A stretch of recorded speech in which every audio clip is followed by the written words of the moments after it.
Three, two, one.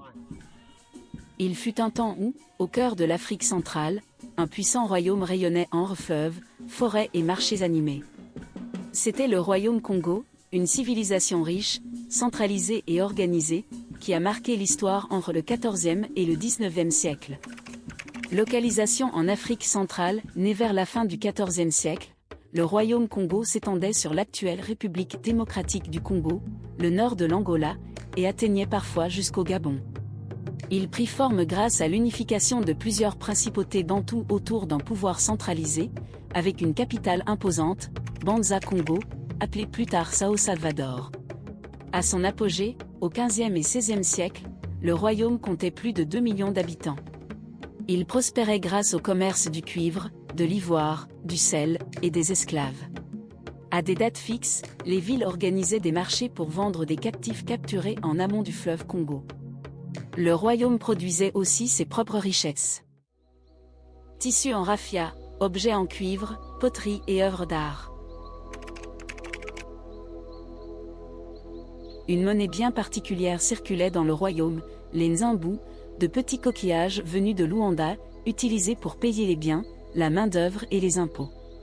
Mais le Congo devait aussi faire face à la concurrence d'autres puissances régionales comme le Loango, le Tio ou les Noncourt.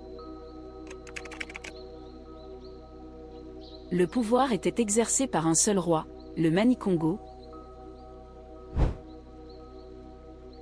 Il gouvernait grâce à un conseil d'anciens, nommait des gouverneurs, et recevait chaque année des hommages fastueux, ivoire, vin de palme, peaux rares.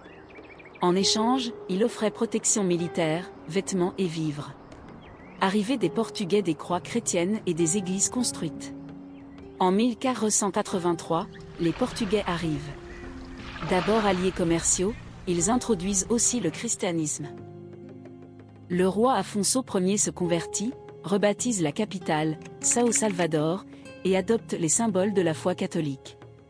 Bientôt, des églises se dressent, des statues chrétiennes apparaissent, mêlant influences européennes et art local. Mais cette alliance tourne vite à la rivalité. Les Portugais veulent contrôler les mines, imposer leurs lois, lancer leur propre razzia d'esclaves. Le roi de Congo perd peu à peu son autorité, menacé par la traite incontrôlée et l'ingérence étrangère. Le peuple, surtaxé, se soulève, et les provinces deviennent incontrôlables. En 1568, une invasion brutale, les Jagas, mystérieux guerriers venus du sud, ravagent le royaume, soutenus par des Congos révoltés. Même si la royauté résiste un temps, les guerres civiles s'enchaînent. En 1665, à Mouila, le roi tombe face aux Portugais. La capitale est incendiée en 1678. Le royaume Congo s'effondre. Le titre de roi de Congo survivra encore, mais le royaume n'est plus qu'une illusion. Des commerçants étrangers contrôlent la région. Le rêve d'un grand État africain indépendant s'efface peu à peu, jusqu'à l'annexion totale par les Portugais au début du XXe siècle.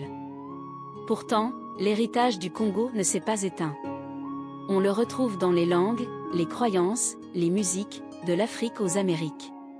Il témoigne d'un passé riche, trop souvent oublié, mais essentiel pour comprendre l'histoire de l'Afrique centrale et ses liens avec le reste du monde. Merci d'avoir regardé. Abonnez-vous pour découvrir d'autres civilisations africaines fascinantes.